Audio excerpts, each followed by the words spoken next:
Bird!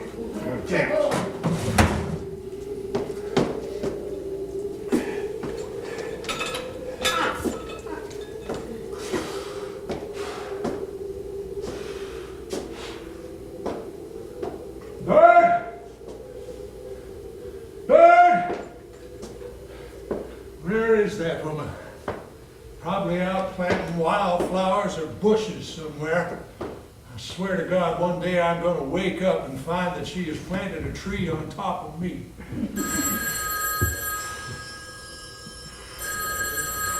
Bird! Bird, the phone is ringing! Bird! Isn't there anybody who can pick up that damn phone? God damn it, you can't get decent help anywhere these days. Hello. Yes, this is the president. Oh, hello, Tom. How are you and how's the family? Yes, they do grow up quickly. Sometimes not as fast as you want them to. Hold the line, Tom. I need some oxygen. No, nothing serious.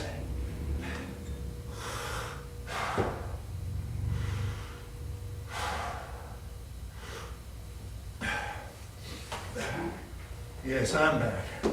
No, I'm fine. I just needed to catch my breath, that's all.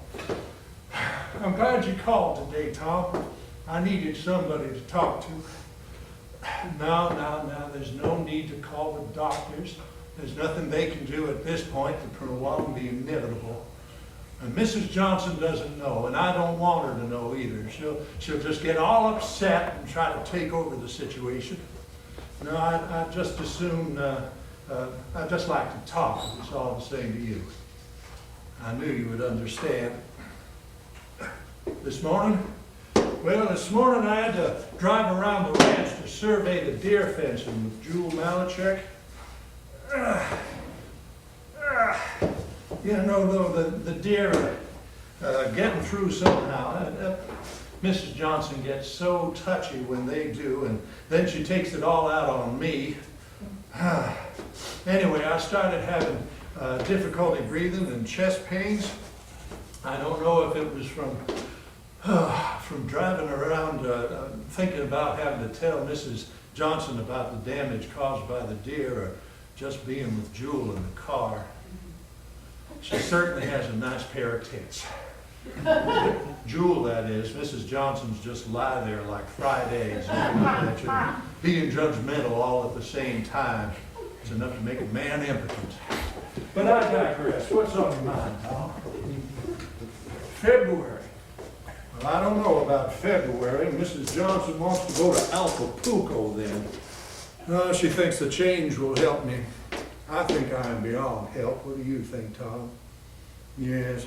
Last time we went down there, she invited the Royals. No, not the royalty, the Royals. Darrell is the football coach for the University of Texas. That's the one. Dumber than Gerald Ford. He doesn't know anything about politics. It's all football for him, and I have never known or cared anything about football. Why anybody would want to play or even watch a dumb sport like that is just beyond me. So I guess we're a perfect match. Mrs. Johnson isn't any help. She likes to bring all the guests together and then go to bed early, leaving me to entertain them. I don't know why she does it. Maybe she's heard my stories one too many times. Yeah, when we're down in Mexico, she likes to visit historic buildings and admire the wildflowers. I ask her why she does that when there are so many historic buildings up here. She says they're not the same. They look the same to me, Tom. Old. And you know, every morning, every evening, she likes to read the Bible. I swear she has read that book hundreds of times. It's like she's looking for the mystery of the universe or something. I don't know what. And every morning, she likes to read spiritual meditation. I think that she is secretly planning to leave me and go on a mission somewhere. Lyndon! Oh, there she is now. Lyndon! Jewel told me that you weren't feeling well. And Can't you see I'm on the phone, Bird? Yes, I can see that. Now, how are you feeling? I ran into Jewel. I'm fine, can't you see that? Sorry, Tom, Mrs. Johnson just came into the room all upset about something. I swear the woman drives me crazy sometimes. You know, Tom, the thing they say about a bully is if you let a bully into your front yard, the next day he's gonna be on your front porch. And let him stay on your front porch, the next day he'll be in your bed raping your wife. If on the other hand that bully happens to be your wife, then you're in serious trouble. What's that again, Tom? Who are you talking to? What? Who are you talking to? I'm on the phone. Say that again? Oh, no. You don't have to worry about that. No, of course not. My philosophy has always been, when in doubt, deny responsibility. I thought you'd think so. What's this? It's a note. I can see what it is. Bread, Sanka, tab, X-lax. What does this have to do with me, Bird? The other side. Oh, who are you talking to? I'm on the phone with Tom. Oh. Tom who? Tom Johnson, my assistant. Oh. Tell him hello. I am not your personal secretary. You tell him yourself. Now, Lyndon. Sorry, Tom. Mrs. Johnson just had something important to share with me. I swear that woman has got to be on the payroll of the Federal Bureau of Investigation. She is always writing things down for some mysterious reason. Hold on, Tom. There must be another emergency. Mrs. Johnson has just handed me another note. Who are you talking to? Oh, wrong side. Oh, no. Did you check the plants? You mean your rose bushes? Yes. Is there any more damage by the deer? Yes, there is, but I'll take care of it, Bird. But how and when? Don't worry about it. Like I said, I'll take care of it. Mrs. Johnson is in a constant battle with the deer around here, Tom. Maybe I should invite Henry Kissinger down here to negotiate a peace settlement. What do you think, Tom? Now, Lyndon, I just feel sorry for those poor deer. It's their land. But now everything is so built up around here, there's no place for them to eat. They're starving. But they still make me mad. I know, Bird. It's hell if you do and hell if you don't. Oh, We're going to take that villa again, the one owned by former Mexican President Alemán. That's right. No, I don't know who Mrs. Johnson is planning to invite down. I told you already. No, you haven't. Yes, I have. You don't listen to me. But if there's anything worth listening to, I would. No, not you, Tom. Lyndon. It's always a mystery to me who she invites. Why, you know, I wouldn't be surprised if she invited the Archbishop of Canterbury or somebody righteous like that. Wouldn't that be a fun vacation, Tom? Yes, we're gonna fly Mrs. Davis down to cook, and we're gonna bring all of our own food and bottled water and plenty of liquor. Oh, we're even gonna bring some of those air conditioning units, you know, the kind that fit in the windows. Yeah, those are the ones, because it gets mighty warm down there, especially when you're stuck in a room with a lot of people you've got nothing in common. Air conditioning helps, but it's good to have plenty of liquor too. You want to avoid any embarrassment from occurring. Do you remember that trip in 1970 when nearly everybody in our group got the Mexicali revenge? That was a trip to remember. I don't know how we got it. It must have been from eating some of that locally grown produce. He wouldn't. I know it's hard to believe, Tom, but even Mrs. Johnson had it. Believe me, Tom, it's hard to be a decent hostess when you're sitting on the toilet all day. Lyndon! It was the truth. I know, but... Tom, I've had some rough weeks in Washington, but that one took the cake. Hold the line, Tom. Where are you going, Bird? I told you yesterday I have a meeting with the regents this afternoon. You did? Yes, you told me to get involved. I did. I don't remember a thing. Don't you remember? Governor Preston Smith called and asked me to be on the board. I told him that I felt greatly honored, but that I couldn't accept. Why not? Well, you were pretty sick at the time. I was. When was that? Last year. And so I told the governor that I did not want to be away from you a lot. Why did you say a stupid thing like that? Because you were. I remember you were lying on the bed resting. And when I hung up the telephone, you told me to come over to you. Now, I know that you had heard my conversation with the governor, but you wanted me to tell you anyway. And so I did. And then you asked me how I felt when you would try to convince some really capable citizen to take a government job or a cabinet post, anything in the service of their country, and they said no, because their family didn't want to move to Washington, or they were climbing the ladder in their guns. Oh, yes, I remember now. I knew you had very strong feelings about that. Yes, I did. I always wanted you to get the best people. And I did, didn't I? Yes. And so you told me to get back on the telephone and tell the governor that I would be glad to do it if he hadn't already appointed someone else. And so, after my usual protestations, I did. And then what happened? Well, I was appointed to the board. Oh, yes, it's all coming back to me now. You remember Frank Irwin, don't you? Frank who? Frank Irwin. He's on the Board of Regents with me at the university. Oh, yes, that Frank. Well, he approached me at a meeting and said that he had asked you about an Indiana educator who was interested in running your school of public affairs. Well, I told him already I have never met a man from Indiana who was worth it. Must be the water up there. Is that why you're going to this meeting today? No. There's going to be a discussion about a proposal for a wildflower preserve to be developed as part of the off-campus. A wildflower preserve, huh? Well, whose stupid idea was that, I wonder? It was mine. And it's not stupid. It's my special cause, the one that alerts my interest and gives me something to live for. Oh, and I don't? By preserving the wildflowers and the native plants that define the regions of our land, I try to encourage and promote their use in appropriate areas, and thus pass on to the next generation the quiet joys and satisfactions that I have known since my childhood. And that is why the wildflower preserve is so important. You haven't answered my question, Bird. What do you think, Lyndon? Well, I don't know.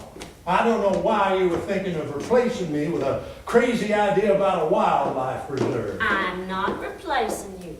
And it is not a crazy idea. Always in the back of my mind, I thought, gee, I wish the wildflowers of this wonderful state had a champion. But they didn't. Once a woodland glade bows to the bulldozer, it is gone forever. It's called progress, Bird. Too often we have sacrificed human values to commercial values under the bright guise of progress. But what are you hoping to get out of all this? My wish is that the same fields of bluebonnets and primrose and Indian paintbrush and phlox and coreopsis are going to be here for our grandchildren and their children and on down. Don't you see? The whole purpose of the preserve is to spread an interest in the wildflowers of the region. What would grow best with the least work? You just have a better chance if you're using native flowers and wild things. They're easier to grow if the Lord put them there in the first place where they're hardy and can survive. Sorry for keeping you on hold, Tom. Mrs. Johnson is having a big explosion about preserving wildflowers. I know it's crazy with everything else going on. Excuse me. Hold on a second, Tom. You're not going dressed like that, are you? What's wrong with the way I look? Well, you look like a prison matron. Now take it off, Bert, and put on that new red sexy dress that I bought for you. I couldn't wear that to a regent's meeting. It wouldn't be appropriate. Well, being appropriate. Now you go get that red dress and put it on. And put some makeup on and do something about your hair. You look frightful. I'm more than old enough to dress myself. Well, I admit you're not a spring chick anymore, but you still don't know how to dress yourself. Now go get that red dress and put it on. But Lindy... Bird, you are always talking about planting trees and flowers. Why don't you try beautifying yourself? Now you do what I told you. Go on. Sorry, Tom. Mrs. Johnson and I were having a slight disagreement on how to beautify America. Go on, Bird. Take it off. What were we talking about? Oh, yes, the Mexican trip. Did I ever tell you about the time I went into the town once? The poverty that I saw there, you would not believe. Everywhere you look, there were pregnant women who were surrounded by dirty, malnourished children with no shoes and very little clothes. You know, when I was growing up, poverty was so common we didn't even have a name for it.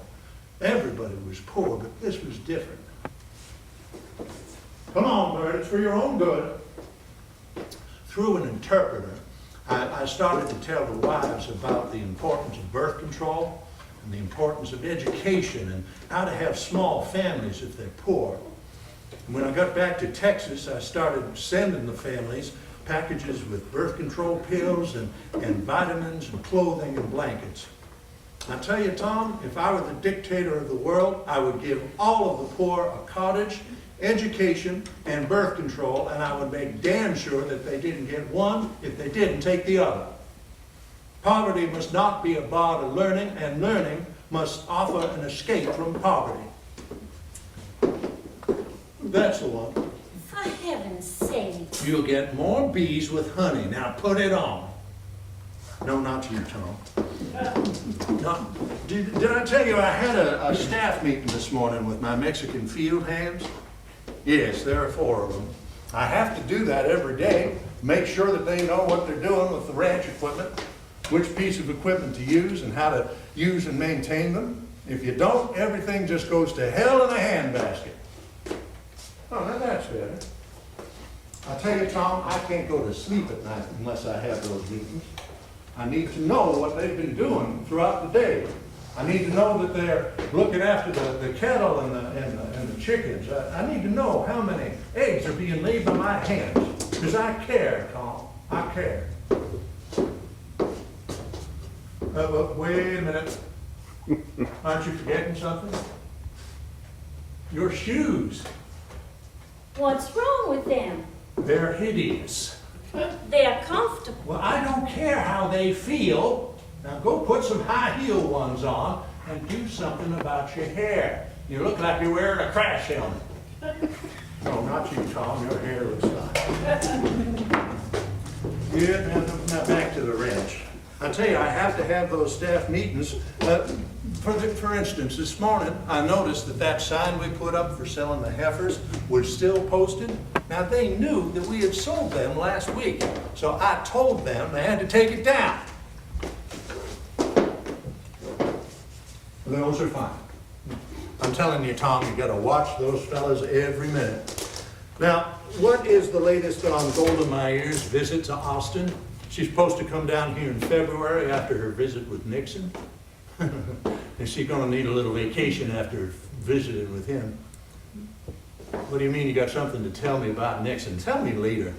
I thought that it would be a good idea to have Mrs. Meir have a question and answer session with the students of the LBJ school, and then afterwards we'd invite her for a barbecue here at the ranch.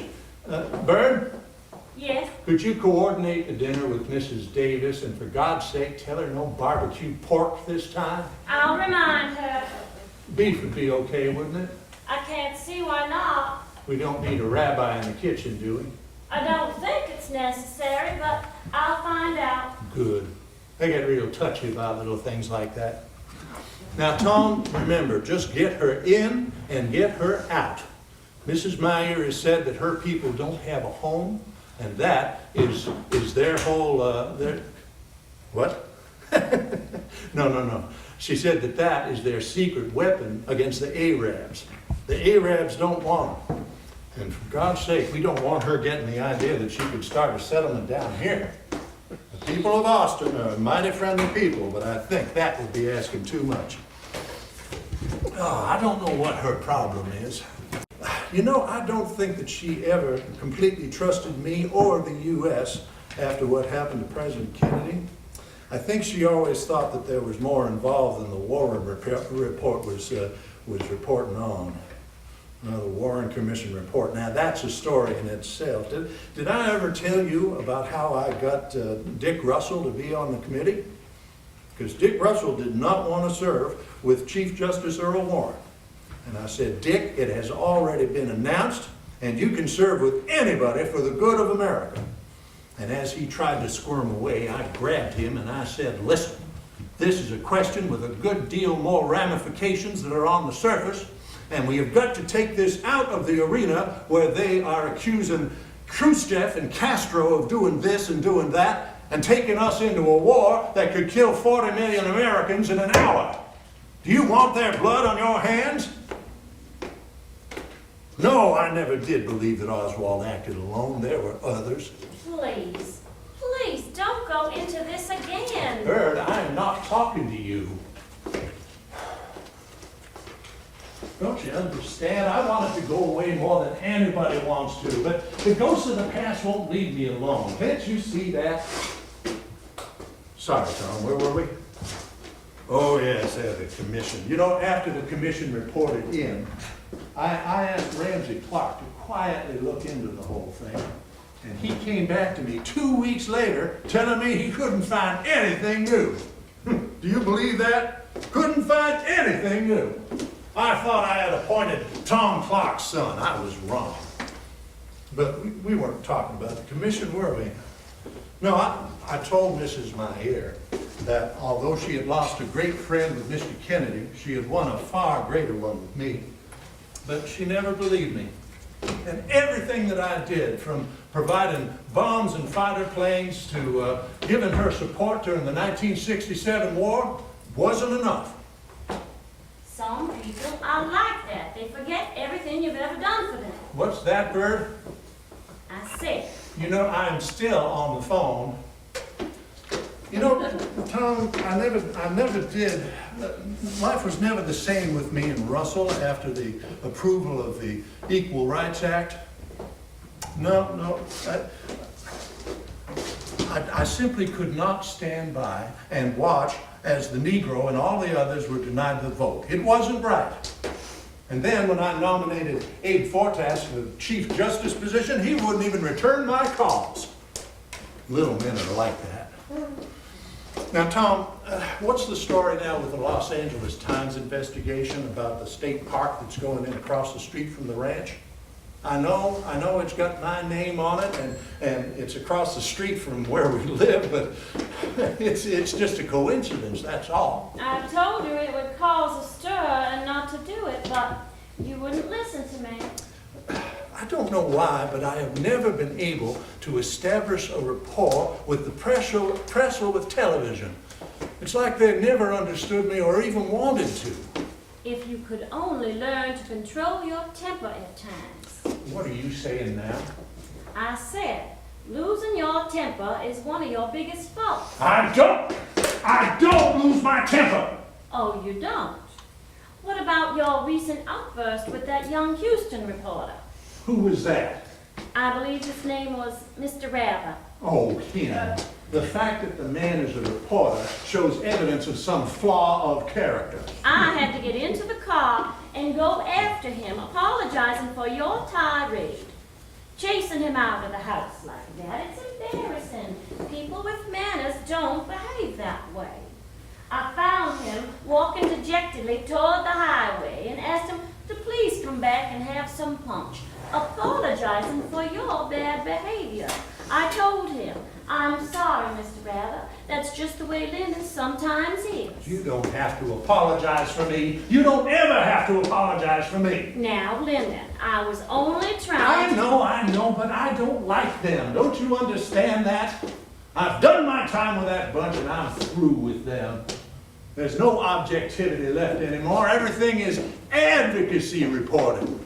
Send some snotty-nosed reporter down here to act like a district attorney and ask me where I was on the night of the 23rd. I am always guilty unless I can prove otherwise. So to hell with it and to hell with them. The damn press never did understand me or always accused me of things I didn't do, and they never once gave me any credit for the things I did do. Cronkite came down here, all sweetness and light, telling me he'd love to teach journalism in Texas one day. And then he does this to me. I know I did a lousy job, but that does not excuse the fact that CBS edited my interview, retaping Cronkite's questions to the answers I gave. Bullshit to them. Now, Lyndon, I watched your interview with Mr. Cronkite. Yes, CBS edited your comments and refilmed Cronkite's questions. But you still didn't look strong or firm. You looked weak. Weak? I'm dying, for Christ's sake. Give me a break. I don't want you to use that word around me. What word? Dying. Well, I am. The buzzards are already circling around the ranch. There's no buzzards outside, and you're not dying. So lose that word from your vocabulary. I won't tolerate it. Now, during the interview, you sounded breathless, and there was too much looking down as if you were ashamed of something you did. There wasn't enough change of pace, and you dropped your voice at the end of your sentences. And then you started to sweat profusely as if you were a suspect on the witness stand. Was it that noticeable? In general, I'd say it was a good B-. B minus? B-, but a good one. Thank you. Sorry, Tom. Mrs. Johnson was just pointing out my shortcomings to me again. Now, Lyndon, I was only trying to help you. That is the only way you're ever going to improve. Well, maybe I don't want to improve. Did you ever think of that? I have reached the time in my life where I am going to die, and I don't care. Remember what I said. You are not going to die, so get that out of your mind. I'm just telling you the facts, Bird. All the Johnson men have died before now. It's my turn. It is nobody's turn, and you're not going anywhere. I'm not, huh? Sorry, Tom. Mrs. Johnson and I were just having a discussion about my future. What were we talking about?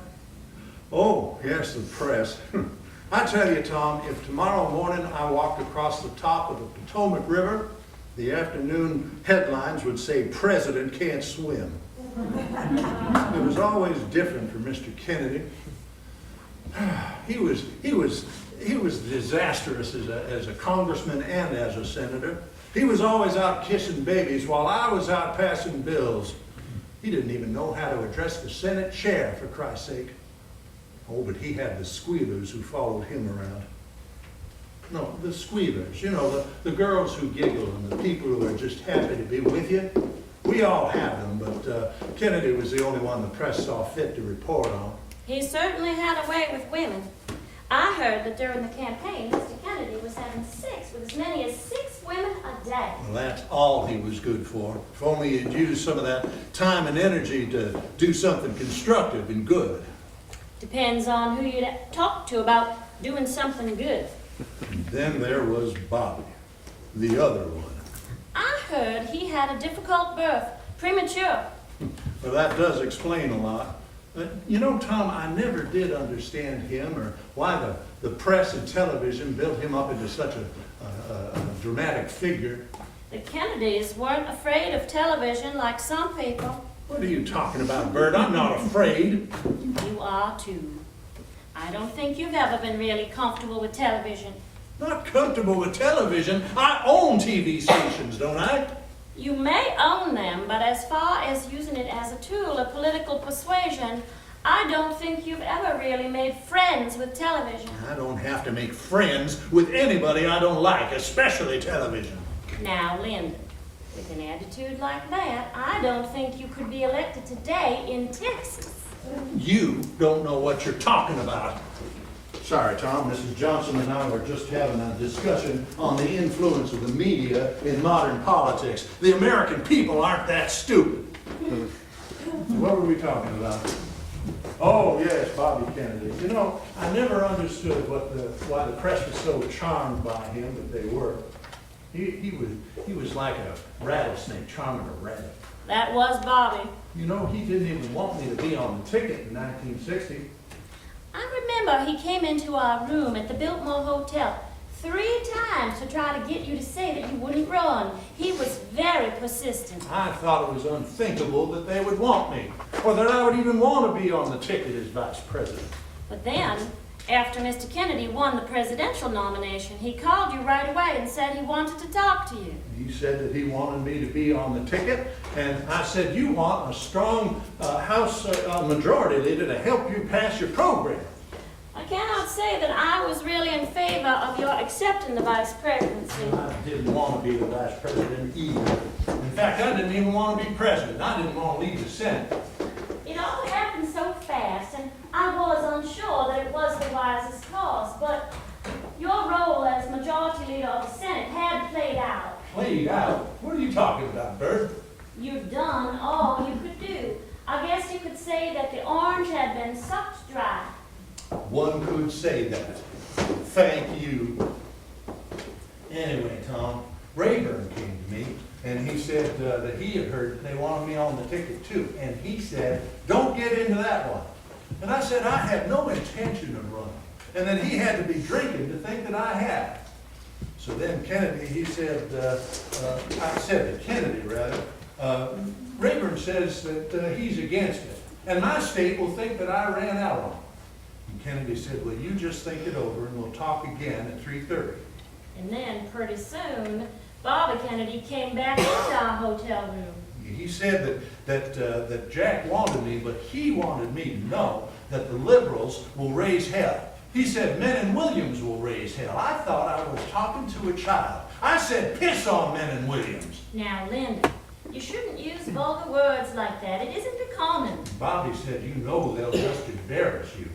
You can only embarrass yourself, and you have. I said, what's important here is the effect on the country and on the Democratic Party. And Kennedy said to Rayburn, Mr. Rayburn, we can carry New York, Massachusetts, and all of the New England states, but no southern state, unless we have something that will appeal to them.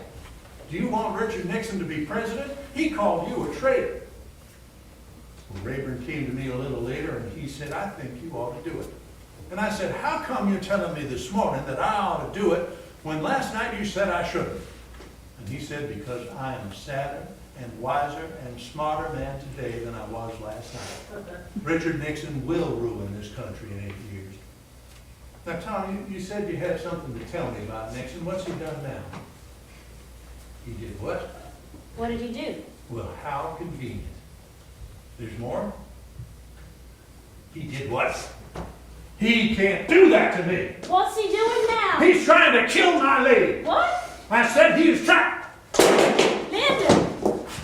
Oh dear. Oh, goodness. Here, Miss Thumb. All right.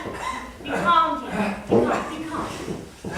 I need some oxygen. I know. But first, here, one of these. Here, on your tongue. There you go. Oh. Try to be calm, dear. Don't breathe too quickly. Breathe slowly. Here. That's it. Nice and slow.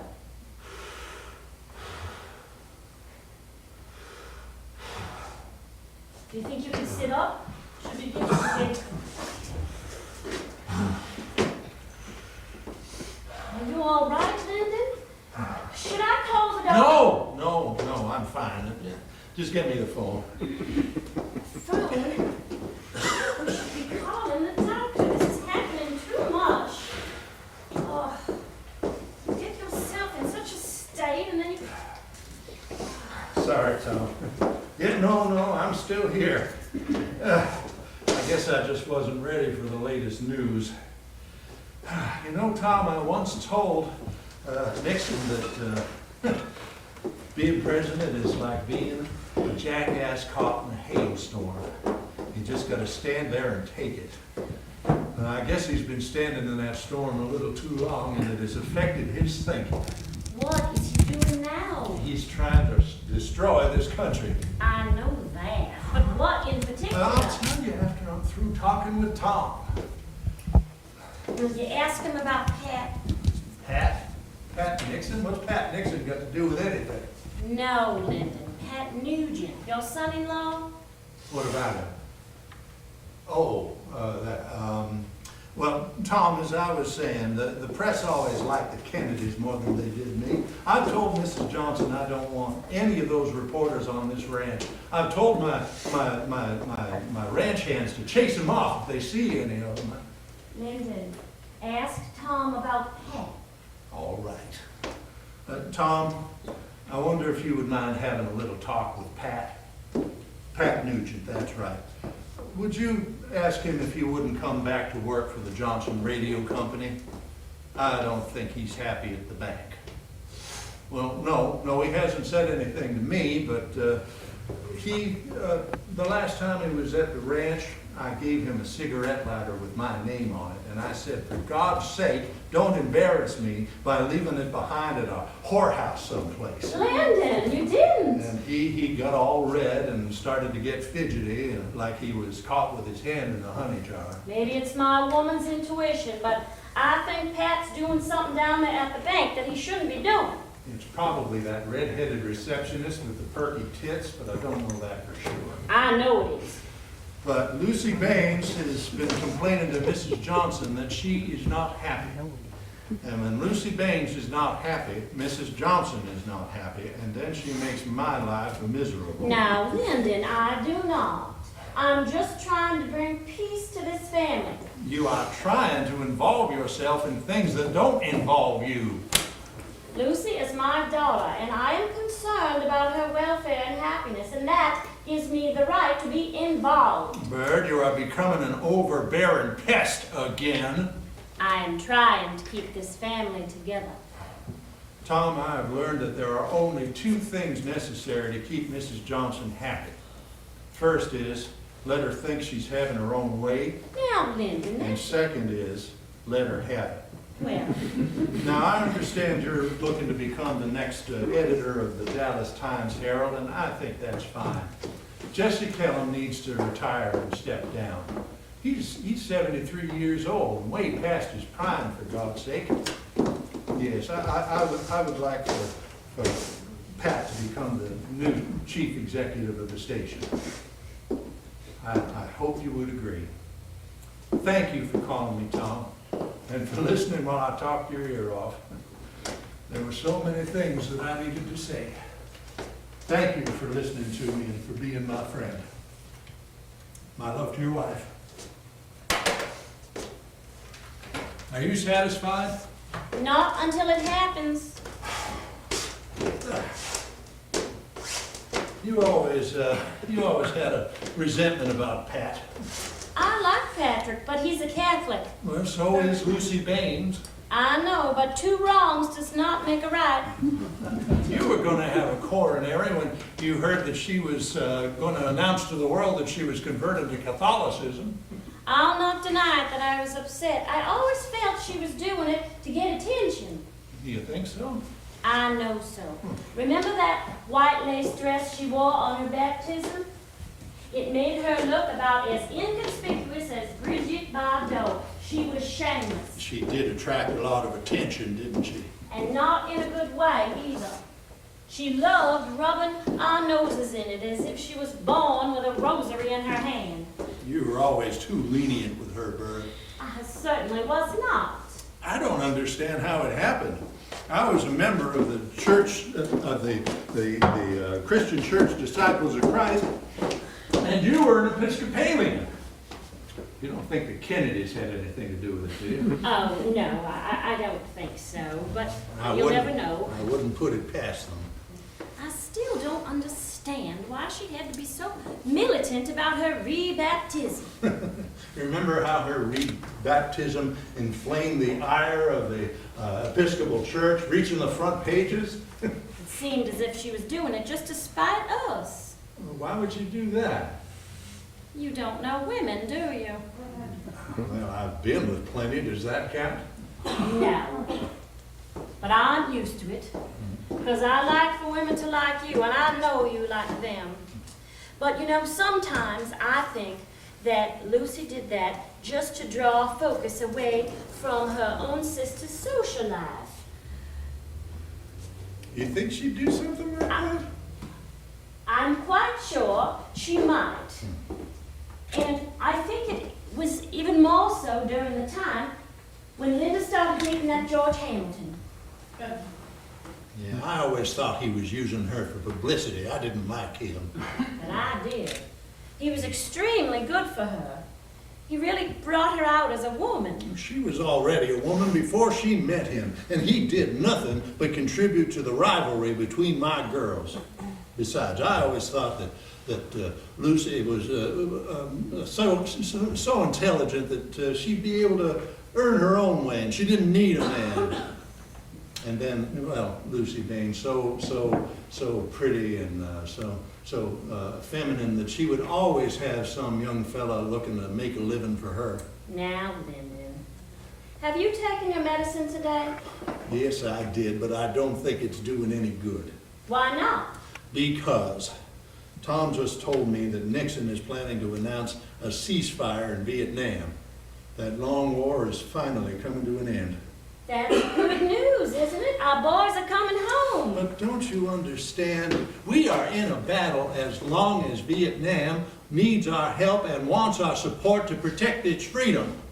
We can't just turn and run. They would have impeached me as president if I'd run, wouldn't they? Well, I guess some of the people wouldn't have been very happy, but you can't please everyone. Lord knows you try. Nixon is being forced to pull men out of there too early before the South Vietnamese can protect themselves. And if the South Vietnamese fall, there could be serious repercussions here at home. Oh, Lyndon, again.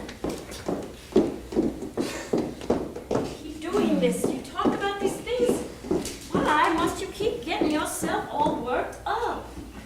There's nothing you can do about it anymore. It's out of your hands.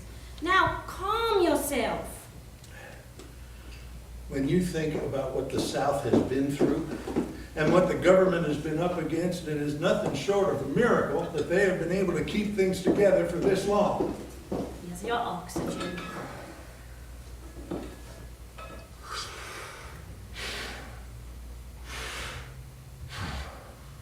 You're not through. Keep breathing.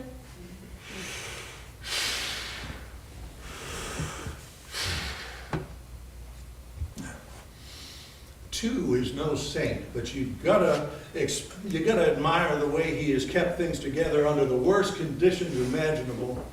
I know that we made mistakes. To begin with, Kennedy should have had more advisors in during the start of the 60s. And I didn't help the situation by waiting for 18 months before I put more men in. By then, the war was almost lost. I know. My God, why did I let the three networks broadcast it every night at 6 and 11? My God, you can't fight a war while people are watching it on television. I know, Lyndon. You did everything you could. I really hoped that we would negotiate some kind of peace in 1964. Even the Russians shared our hope. I know. But as the situation deteriorated, I tried to avoid inflaming hawk sentiment here at home, or worse, having the Hanoi go to the Chinese for help. I know. You tried.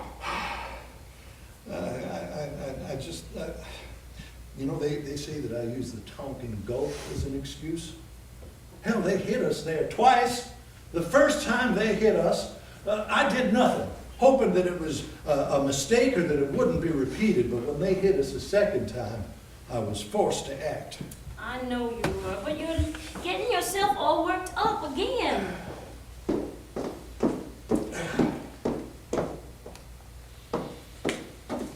You've got to remember, dear, there were many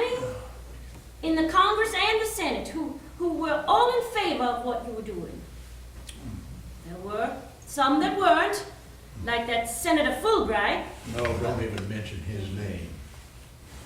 I'll tell you, I think the most frustrated I've ever been was reading a speech that he gave where he indicated that the country is damned because we are spending too much in Vietnam instead of spending it here to help care for the poor and underprivileged. This from a man who never voted for any civil rights measure and who even voted against Medicare in 1964. It is a sheer luxury to talk instead of to act. Talk is cheap, Bird, remember that. But I can't... Now, you're getting yourself all upset now. I can't help it. People like that make me mad. You know, they even accused me of planning to secretly bomb the North during the 1964 campaign, when Goldwater was calling for precisely such an act. It was absolutely untrue. Of course it was. You know, on at least 5 occasions, I personally vetoed military requests for bombing raids against the North. I was there. It was only in 1965, late in 65, that I reluctantly agreed to it. The last thing I wanted to be was a wartime president. I know you didn't. Bombs and guns, rockets and warships, they are all symbols of human failure. Of course they are. I was forced to act. Of course you I were. felt I had no choice. There were no other choices. And by the time I was in, I couldn't get out. Lyndon, you did everything you could. You did what you had to do. But that ain't all. Tom just told me on the phone that Nixon is also planning to put an end to my Great Society program. What? You can't do that. Oh, but he is. He's going to starve my lady to death. And when she dies, I too will die. You're not going to do any sort of thing, so don't talk so stupid. I could have won the 1968 campaign against that son of a bitch if I had chosen to run for a second term. Of course you could. But I realized all the men in my family have a history of dying young. There. America has seen enough of presidents dying in office. There you go again. Talking about death and dying. No one is going to die around here. I was so close that I could see and almost touch my dream of making the world better for more people and in more ways than any political leader, including FDR. I know you did. You were a great leader. I didn't want the war to stifle that dream, so I had to put all of my foreign policies in the wings. I knew the Congress better than I know you, Bird. And I knew that the minute it fell into exploded into a conversation about the war, then that would be the end of the Great Society. Nixon can try, but no one is going to kill that dream of yours. Do you think so? I know so. I wanted to be a leader of war and of peace. I didn't want to let my critics push me in one direction or the other. I wanted both. I believed in both, and I thought that this country had the resources to provide for both.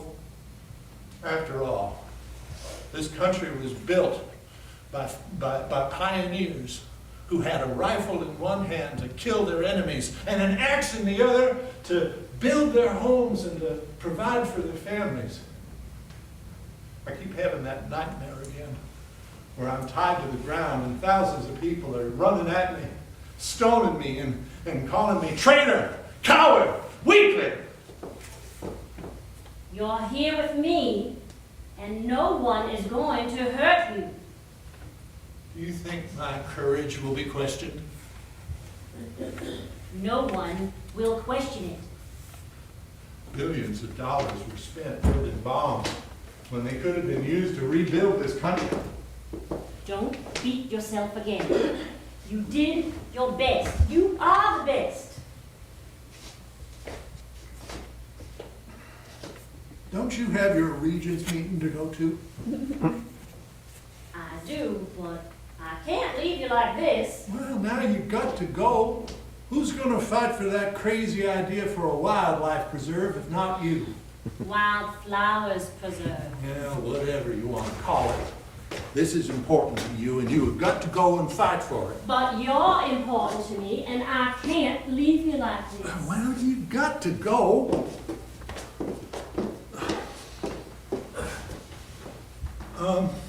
What if I took you out dancing after your meeting this evening, huh? What? What are you talking about? You know, dancing. We haven't been out dancing since our anniversary in December.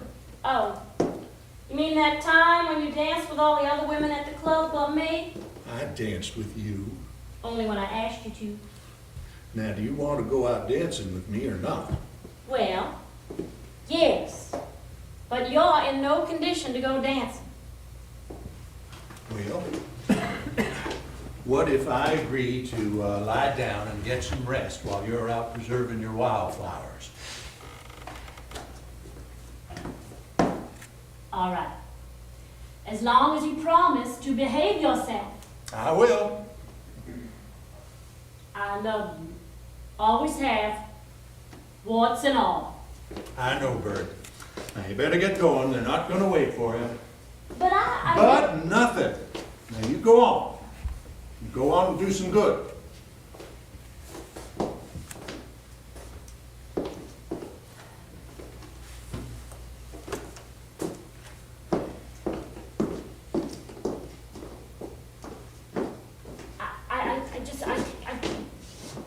Go on. Those wildflowers aren't going to take care of themselves. Go on. I'll be fine. Go on.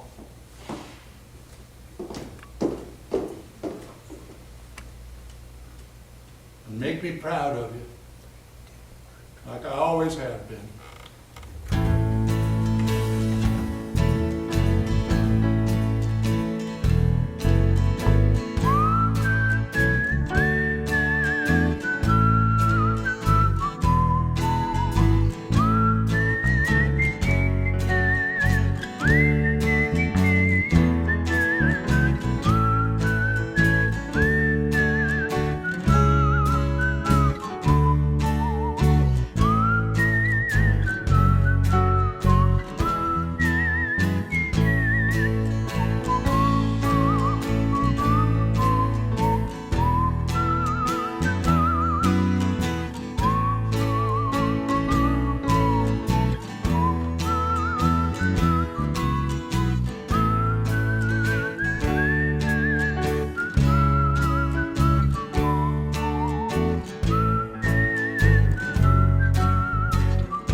Hello, I'm David Preece. I'm the playwright of the play Dancing Among the Wildflowers.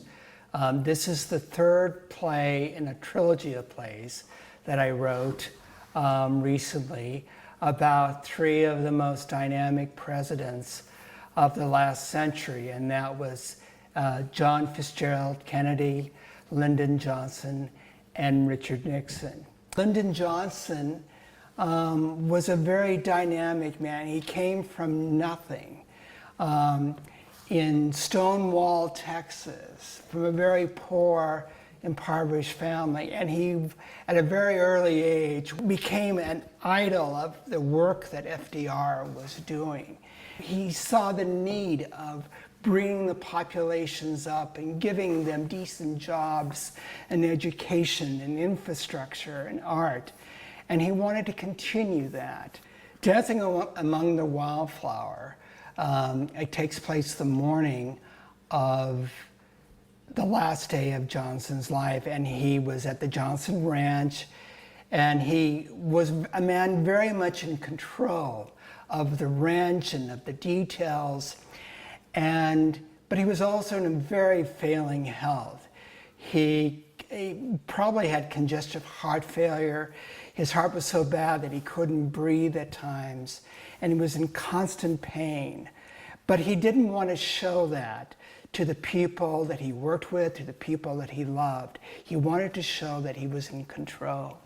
He talks to his old assistant from the White House, Tom Johnson, no relationship, about what was going on. And At that time, it was the second day after Nixon's second inauguration, and Nixon was slowly unraveling the Great Society programs that Johnson had put in place. And it was painful to see that all the work and effort of his career was starting to be unraveled. And Lady Bird comes in, and she had just recently been appointed to the Board of Regents for the University of Texas. And this was a very high, very prestigious position in Austin. But she was very hesitant to leave Johnson that morning because she knew of his failing health, and she could tell that something might go wrong in her absence. So we have this dynamics of a man who's very much in pain, and he's very depressed about what is going on about his legacy, and a woman who didn't want to let go of him and didn't want to leave him. And he knew that she had to leave in order to be strong and to live without him. So he kind of pushes her out the door in a very kind and gentle manner.